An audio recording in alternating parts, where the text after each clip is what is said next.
and welcome to Nurse Table Talk. Kathy and I are here today to talk to you about advocacy and what advocacy is. We have 3 videos. We're going to break it down into 3 parts because it is an important subject and people really want to know about it. So video 1 will be what advocacy is. Video 2 will discuss what the etiquette of advocacy is. And video 3 will be what happens if you have a problem in a hospital or a nursing home or a facility and you don't know what to do, and we will kind of give you some guidance on that as well. So by the end of today's video, and we will have a better understanding and be more informed on the topic of advocacy. So Kathy, let's start off. You maybe give us an idea of what advocacy is, please. Absolutely. So advocacy is just the simple, it's the simple process of appointing somebody to be your person. So, and what that means is that you can always be your person. You're alert, you're oriented, you're healthy right now, you're busy, you're doing things, life is great. But sometimes when the crap hits the fan and we find ourselves in some very vulnerable situations where we're having to make decisions or we're having to think really deep-seated stuff and answer some pretty significant questions, important content questions, we really do need somebody who can be our person, who can speak for us. Okay. Yes. So really, it is. Okay, so really that advocate is looking for the best interest of our patient or of our viewer, of our viewer. I think what's really important to remember is that an advocate can be along your continuum of care. Right. It can be a family member, it can be a nurse, it can be a doctor, it could be a social worker, a specialist. It could be a specialist. It could be someone that's specially appointed from a physician's office. Sometimes it can be, did I already say social worker, Julie? You did, but social workers are really important, and we can always guide our viewers to what is a social worker video as well. But yeah, we can't say social workers more than, we need to say it multiple times because to remind people social workers are out there. Yeah, social workers are extremely important. Yeah, I know in my practice, I always felt very connected to my patients who didn't necessarily have family. Right. Or they didn't have friends. There's a lot of people that lay in the beds with no visitors. Right. And maybe they have a daughter on the other side of the country. Maybe they have a neighbor that pops in on them every once in a while. And even in those cases, those people are advocates. But the most important thing is that you have to recognize that you need an advocate. Right. You always want to ask for help. Yeah, and you have to realize too that when you have a patient advocate and that person agrees to be your advocate, they can walk right in there and say, I am Julie's advocate. I am advocating for Julie. It's a noun, it's a verb, and it's all of it. Right. So advocates are almost looked upon now by healthcare professionals. We don't want to do anything to somebody if there is a document hitting somewhere that says don't do it. We don't want to go against people's necessarily their cultural or their religious beliefs. We want to honor the patient where they are and make sure that we're doing what they want.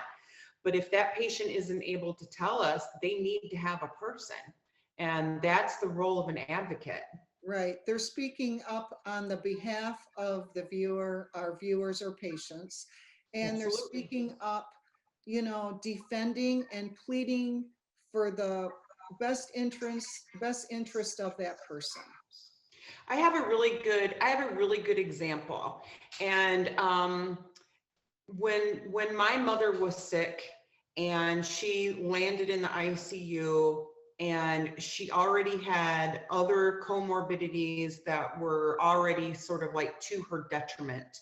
Right. But she was in to get treated for a staph infection, and they were talking about doing all of these things for her, you know, all of these tests and all of these labs and all of this stuff. And my mom was basically, you know, asleep, and they're talking around her and they're asleep. She was either asleep or it was too complicated or a topic for her to be able to make those decisions. Of course, you know me, I marched right in there and I said, I am my mom's advocate. And so tell me what you are thinking. And that requires you to be on HIPAA, and that's doable too. So, but they were talking me through like what their plan was. And there were pieces and parts of it I knew that my mother had told me prior she did not want. And so I was able to just kind of speak for her in a sense. Right.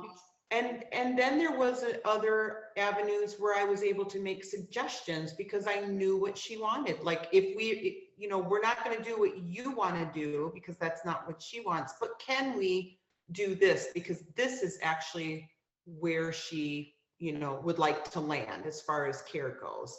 So that's kind of an example of how advocates work. Right. And in more cases than not, the example that you're giving of your mom in the bed, that happens a lot with It certainly does.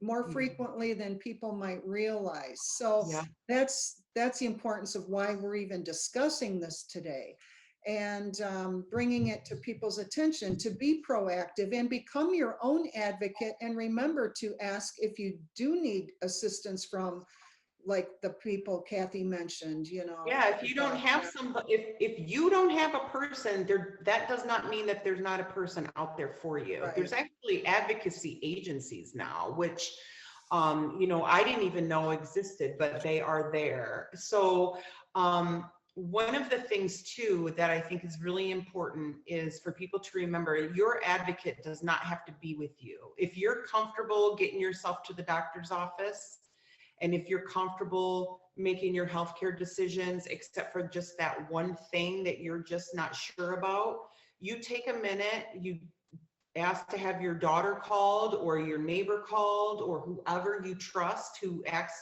in your behalf, and have a conversation right there during the appointment. That's totally fine. We would encourage you to do that. Right. And other ways that people that are able to be more independent and be their own advocate is they could bring somebody into that appointment with them and have another set of ears that that person may hear something that you know, you missed, the viewer missed, or our patient missed. And you know, and you want to write things down, just Absolutely. different ways that you can be more proactive and be your own advocate is to also keep maybe a calendar. Yep. But basically ask questions and be inquisitive, be proactive, be your own advocate if you're able, and don't hesitate to reach out and ask your family, ask your professionals, just reach out and let people know what your needs are. Yes, it's very, it's very, very important. It's not something that should be undermined or overlooked. It is an important piece of your health care, is to make sure that you, if you're not able to communicate well, you have somebody there on your behalf. So Right. we would all encourage you to think about who would be best in your life to be your advocate. And if you don't have one on the hook right now, start working on that because it's important. Yeah. Right.